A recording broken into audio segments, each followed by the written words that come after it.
भुट्टो साहब की वालदा माजदा ने बम्बई में एक ब्राह्मण पुजारी से पूछ लिया था कि मेरे बेटे का मुस्तकबिल क्या होगा। अगले ने भी सब कुछ बता दिया था, 50 साल की उम्र तक। उससे आगे वो नहीं जा रहे थे। वो कह रहे थे मुझे आगे नहीं पता। बार बार पूछ रही थी खुर्शीद बेगम कि मेरे बेटे का 50 साल की उम्र के बाद क्या मुस्तकबिल होगा। वो कह रहे थे मुझे नहीं पता, मुझे कुछ नजर नहीं आ रहा। याद रहे कि जब जुल्फिकार अली भुट्टो साहब को फांसी हुई तो सिर्फ आपकी उम्र 51 साल थी। 5 जनवरी 1928 को आप पैदा हुए और 4 अप्रैल 1979 को आपको फांसी दी गई। जुल्फिकार अली भुट्टो साहब पे ये किताब लिखी गई है स्टैनली वॉलपॉट साहब ने। वॉलपॉट साहब ने 2 किताबें लिखी हैं पाकिस्तानी पॉलिटिशियंस पे।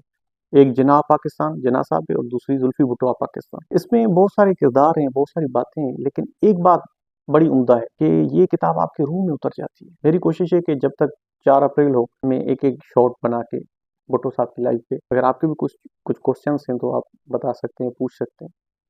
एक शख्सियत का नाम है मुस्तफ़ा अख्तर। वो भुट्टो साहब के इतने क्लोज हैं, इतने क्लोज हैं। पहले गवर्नर बने, बाद में वजीर आला बने, बाद में फिर वजीर आला की सीट उनको पसंद नहीं आई, फिर उनको गवर्नर बनाया। और जब वो मरी रेस्ट हाउस में जहाँ भुट्टो साहब अंडर कस्टडी थे, वहां पहुंचे हैं तो भुट्टो साहब ने उनको बोला मेरी आंखों में आंखें डाल के देखो। और जब उन्होंने आंखों में आंखें डाल के भुट्टो साहब के देखा है तो कहते हैं कि तुम गद्दार हो, तुमने गद्दारी की मेरे साथ।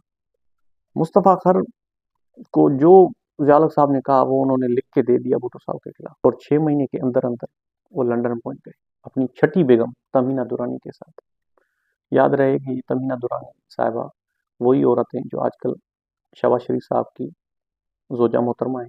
बड़ी ग्रेट लेडी हैं, बहुत अच्छा लिखती हैं, पेंटिंग्स करती हैं, बहुत अच्छा काम करती हैं।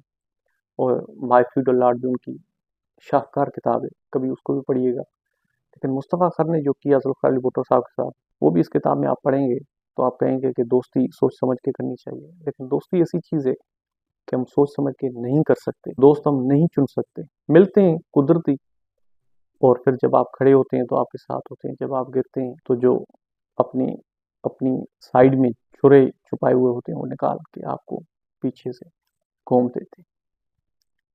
खुश रहें, आबाद रहें। Thank you so much.